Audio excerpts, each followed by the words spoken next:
Asking for feedback is an art. Giving feedback is an art. So who should you ask for feedback? Who's going to understand that art and give you the feedback you need? There's a few people you can ask. Now clearly you can ask your colleagues. If you're giving a business presentation, perhaps a pitch, maybe you're working as part of a team to deliver this presentation or pitch. Ask your colleagues to give you feedback. Ask them to tell you what's working and what's not. Colleagues will often know the topic just as well as you, so it can sometimes be tricky for them to get the distance, to actually be able to give you honest feedback about the topic, but they should certainly be able to give you feedback about how you're presenting. I think it's actually better to try to find people who don't know your topic as well, because chances are the audience won't know it nearly as well as you and your colleagues do. They can tell you a bit more about whether your content is coming across, whether they understand it. So try to find somebody who's maybe outside your team.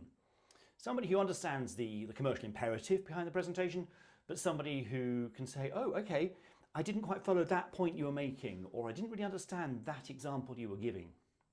I think it's also worth talking to, clearly, your boss, this person who is senior to you. Ask them for guidance, ask them to watch what you're doing, give you feedback. But also try to find people who are completely disconnected to whatever it is you're doing. Ask a friend. Say, could I just present this to you just for 10 minutes?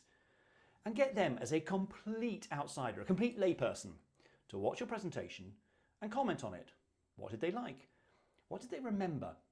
Ask them to parrot it back afterwards, i.e., what did they pick up?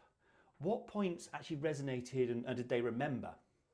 And you may well find they've actually remembered the bits that perhaps aren't quite as important as the bits you'd hope they would remember. So maybe you need to adjust accordingly.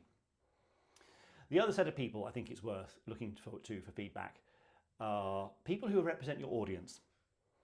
Now this might be clients, previous clients. It might be people who work for businesses like your clients.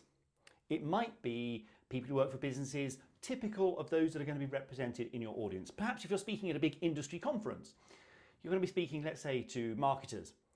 You need to find a couple of marketers and just say, can I just present this to you? Get your feedback. Now, even if you have to present it to them online when you're going to actually be presenting in the room, it's still useful because don't forget the feedback is as much about your content, what they understood, what they didn't understand, what they took away, what they want to act on, as it is about the actual way you present. So don't be scared to ask a number of different people for feedback, bearing in mind that those different audiences might have slightly different takes because they will understand the content or not understand the content, or they'll understand context or not. So you do need to bear in mind as you listen to that feedback, what's this person's standpoint? Are they coming at this as an industry expert, as a subject expert, or are they coming at this as a layperson? Both sets of feedback equally useful, but you obviously have to just sort of sift through them in a slightly different way.